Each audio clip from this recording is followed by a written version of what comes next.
ఒకతనికి ఎడారి దేవుడు ఒక వింత శాపం ఇస్తాడు. అతను ఎప్పుడు ఎక్కడ నీళ్లు తాగినా మరుసటి సెకండే డైరెక్ట్ గా ఎడారి మధ్యలోకి టెలిపోర్ట్ అయిపోతాడు.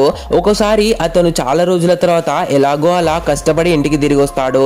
విపరీతమైన దాహంతో నేరుగా స్విమ్మింగ్ పూల్ లోకి దూకుతాడు. అంతే, నెక్స్ట్ సెకండే మళ్ళీ ఎడారిలో ల్యాండ్ అయిపోతాడు. ఎడారిలో మరికొన్ని రోజులు ఎలాగో అలా ప్రాణాలు చేత పట్టుకొని బతుకుతాడు. ఈసారి రోడ్డు మీద వెళ్తున్న ఒక కార్ ఆపి డ్రైవర్ ఇచ్చిన వాటర్ బాటిల్ తీసుకొని ఆలోచించకుండా తాగేస్తాడు. మళ్ళీ సేమ్ సీన్, రిటర్న్ ఎడారిలోకి వెళ్ళిపోతాడు. చాలా రోజుల తర్వాత మళ్ళీ కష్టపడి ఇంటికి వచ్చి సోఫాలో పడిపోతాడు. కరెక్ట్గా 15 రోజుల నుండి అతనికి చుక్క నీరు లేదు. అప్పుడే కిచెన్ ట్యాప్ నుండి నీళ్లు కారుతున్న సౌండ్ వినిపిస్తుంది.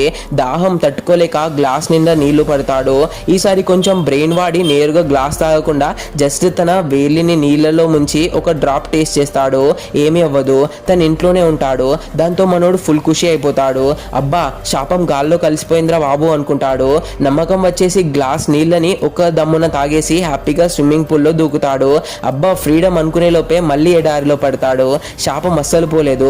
జస్ట్ ఆ 1 డ్రాప్ కి శాపం రియాక్ట్ అవ్వలేదంతే. ఈసారి అతను పూర్తిగా హోప్స్ వదిలేసుకొని ఏడుస్తూ ఉంటాడు. అప్పుడు అతనికి అసలు ఈ శాపం ఎలా వచ్చిందో గుర్తొస్తుంది. పాస్ట్ లో అతను ఒక లేడీని తాగడానికి నీళ్ళు అడిగితే ఆవిడ చాలా రూడ్ గా ఇవ్వను అని రిజెక్ట్ చేస్తుంది.